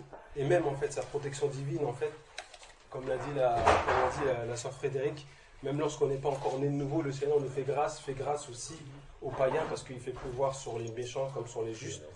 Mais nous qui sommes enfants de Dieu, c'est important de considérer qu'il y a une marche à suivre aussi également. Et dans Psaume 34, à partir du verset, je prends le verset 8, moi c'est Martin, donc il dit, non, à partir du verset 7, il dit, l'ange de l'Éternel se campe tout autour de ceux qui le craignent et les garantit. Je crois que dans les autres, c'est et les arrache au danger. Vous, c'est quoi la version? Qu'est-ce que c'est? Il les arrache. Voilà, exactement. Amen. Je continue. Savourez et voyez que l'Éternel est bon. Oh, que bienheureux et les hommes qui se confient en lui. Craignez l'Éternel, vous ses saints, car rien ne manque à ceux qui le craignent. Les lionceaux ont disette, ils ont faim, mais ceux qui cherchent l'Éternel n'auront besoin d'aucun bien. Venez, enfants, écoutez-moi, je vous enseignerai la crainte de l'Éternel. Qui est l'homme qui prend plaisir à vivre et qui aime la longue vie pour voir du bien? Garde ta langue de mal et tes lèvres de parler avec tromperie. Détourne-toi du mal et fais le bien. Cherche la paix et la poursuis. Les yeux de l'Éternel sont sur les justes et ses oreilles sont attentives à leurs cris. La face de l'Éternel est contre ceux qui font le mal, pour exterminer de la terre leur mémoire. Quand les justes crient, l'Éternel les exauce, et il les délivre de toute leur détresse. Verset 18. L'Éternel est près de ceux qui ont le cœur déchiré par la douleur, et il délivre ceux qui ont l'esprit abattu. Le juste a des maux en grand nombre, mais l'Éternel les délivre tous. Il garde tes os, et pas un n'en est cassé. La malice fera mourir le méchant, et ceux qui haïssent le juste seront détruits. L'Éternel rachète l'âme de ses serviteurs, et aucun de ceux qui se confient en lui ne sera détruit. Amen. C'est important vraiment parce que la protection aussi, c'est, comme je disais, la grâce de Dieu, c'est pas quelque chose qui est mérité, c'est pas par nos propres œuvres. Mais par contre, c'est important de considérer que dans Romains 6, il dit demeurons-nous dans le péché si la grâce de Dieu surabonde. Et c'est important de ne pas aussi être là, en fait, d'être dans cette suffisance. On dit, ah bon Seigneur, voilà, il fait grâce, sa miséricorde durera toujours. Mais nous, que le Seigneur nous a enseigné, il nous demande d'avoir une conduite, avoir cette crainte de l'Éternel. Et je pense que c'est vraiment important ça, parce que le Seigneur, il attend qu'on soit fidèle dans les moindres choses, même dans la prière, dans les choses, lorsqu'on est là, on quitte notre demeure respective, de prier, de remercier le Seigneur. Dans Éphésiens, je crois Éphésiens 5, il dit exactement, rendez continuellement grâce au Seigneur. C'est important que ce soit dans la louange, dans la méditation de la parole, dans la communion fraternelle, toutes ces choses-là, en fait, c'est important de le faire. Et comme il le dit dans sa parole, il dit, l'ange de l'Éternel se campe autour de ceux qui le craignent et les arrache au danger. Donc c'est important, c'est la crainte de Dieu en fait qui garantit également notre protection. Donc si le Seigneur nous éclaire, en fait, il nous demandera beaucoup. C'est vrai, certes, par la grâce de Dieu, par exemple, la sœur Frédéric, comme tu as dit, le Seigneur t'a gardé comme nous-mêmes aussi, lorsque nous étions encore pécheurs. Le Seigneur nous a gardés, nous a préservés par sa grâce. Mais maintenant que le Seigneur nous a éclairés, chacun d'entre nous, il attend de nous qu'on soit davantage fidèles, qu'on marche de progrès en progrès, de victoire en victoire, que notre intelligence soit renouvelée, comme dit dans Romains 12. Et cela me fait penser justement, comme tu le disais, par rapport à ça, avec l'émission, le fait que ça t'a permis en fait de repenser en fait à avoir les bonnes actions. Mais c'est ces choses-là en fait. C'est-à-dire que le Seigneur, il enseigne en toutes choses. Et plus en fait on est connecté à lui, au moment opportun, comme il dit, son ange est là à côté de nous et nous arrache au danger. Même s'il y a l'accident qui se passe, nos os sont préservés. Donc c'est important vraiment de considérer ça. Moi-même le premier, je me dis franchement, Seigneur, pardonne-moi, parce que lorsque j'ai entendu ce témoignage, je me suis repenti. Je dis, Seigneur, pardon, parce que je ne considère pas suffisamment ta grâce, suffisamment ta bonté envers moi. C'est vrai que si on avait les yeux... comme nous, on peut nous voir, chacun d'entre nous, les yeux ouverts spirituellement, on verra les combats, les choses, comment se passent autour de nous. C'est terrible. Et moi-même, comme tu as dit, moi-même aussi par rapport à ça, aujourd'hui, dans ma famille, il y a beaucoup d'attaques, il y a beaucoup de choses qui se passent. Et je dis souvent ça à mon époux, je dis, tu n'as pas idée en fait, comment l'ennemi veut nous terrasser, comment l'ennemi cherche les moindres détails, les moindres portes pour pouvoir entrer et pour pouvoir détruire ce que le Seigneur a commencé à construire. Et c'est important de vraiment d'être dans cette vigilance. Même dans la nuit, on est là, on dort. Et je crois que c'est dans Josué 1, il le dit, médite ta parole jour et nuit. C'est-à-dire que le Seigneur, effectivement, il ne sommeille ni ne dort. Mais nous-mêmes aussi, lorsque le Seigneur nous alerte, si le Seigneur nous réveille, ben c'est important en fait de prendre en considération cette alerte pour pouvoir vraiment être au pied du Seigneur. Et certainement, cela peut nous avertir, peut nous dire, ben voilà, qu'est-ce qui va se passer. Et je pense que... le malheur, les choses, ils peuvent se passer, mais toute chose a un enseignement. Mais le Seigneur, en fait, toujours, il avertit ses serviteurs, les prophètes, comme il dit. Donc, je pense que ça se passe lorsque vraiment on a cette connexion avec le Seigneur, lorsqu'on a ce rapport intime avec le Seigneur, lorsqu'on est là continuellement avec lui, on essaie de vraiment d'entretenir, parce que cela, c'est important. Et même dans Romains, Frère Georges, il a pris Deutéronome 28, et ça rejoint sur ce que tu disais, à la suite des bénédictions, parce qu'on parle aussi de malédiction, mais on sait que le Seigneur en Christ, en fait, il n'y a rien que le Seigneur a déclaré béni, et rien qui peut nous maudire, mais le Seigneur, en fait, il conditionne quand même quelque chose dans Deutéronome 28, à la suite de ce que Frère Georges a lu. Voilà, donc à partir du verset 13, qui dit « L'Éternel te mettra à la tête et non à la queue, et tu seras seulement au-dessus et non point au-dessous. » Après, donc c'est là, il dit, quand tu obéiras au commandement de l'Éternel, ton Dieu, que je te prescris aujourd'hui, afin que tu prennes garde de les faire. et que tu ne te détournes ni à droite ni à gauche d'aucun des paroles que je te commande aujourd'hui pour marcher après d'autres dieux et pour les servir. Mais si tu n'obéis point à la voix de l'Éternel, ton Dieu, pour prendre garde de faire tous ces commandements et ces statuts que je te prescris aujourd'hui, il arrivera que toutes ces malédictions viendront sur toi et t'atteindront. Donc je m'arrête ici, mais c'est important. Là, on voit que le Seigneur, en fait, il y a cet équilibre. Il parle de bénédiction, mais également, on peut dire aussi, nous, en tant qu'enfants de Dieu, les conséquences de nos choix. Parce qu'il peut arriver des choses dans nos vies, c'est, des choix qu'on peut entreprendre, malheureusement, par désobéissance, mais il y a une conséquence. Alors que le Seigneur nous a demandé de nous détourner ni à droite ni à gauche, d'avoir vraiment cette rigueur, d'avoir vraiment cet amour pour la parole, vraiment d'avoir cet amour pour cette espérance. Et je pense que c'est aujourd'hui, en fait, c'est cette espérance-là, malheureusement, qui manque, en fait. On ne regarde pas suffisamment, en tout cas moi pour ma part, suffisamment au royaume de Dieu. C'est-à-dire que vraiment lorsque Christ reviendra, et cela, en fait, le Seigneur nous attend, lorsqu'il reviendra, il nous attendra une épouse qui sera sans tache ni ride, ni rien de semblable. Et donc par la suite, il est important d'avoir justement cette conduite, cette crainte, cette révérence à l'Éternel, parce que cela, en fait, nous permettra toujours, en fait, d'accomplir ce qu'il a prévu à l'avance pour chacun d'entre nous. Parce qu'il dit dans la parole, il dit qu'il a prévu des œuvres afin que nous marchions. Et donc je pense que pour chacun d'entre nous, le Seigneur a une œuvre, a quelque chose qu'il a préparé pour chacun d'entre nous. Mais c'est important d'être fidèle à sa parole, fidèle, être à l'écoute à son esprit, parce que c'est ça qui est important aussi, parce que si nos oreilles sont trop dures, si notre regard, il y a trop d'écailles, parce que par rapport à des forteresses, par rapport à des choses, mais malheureusement, en fait, on ne sera pas attentif et on va rater le but.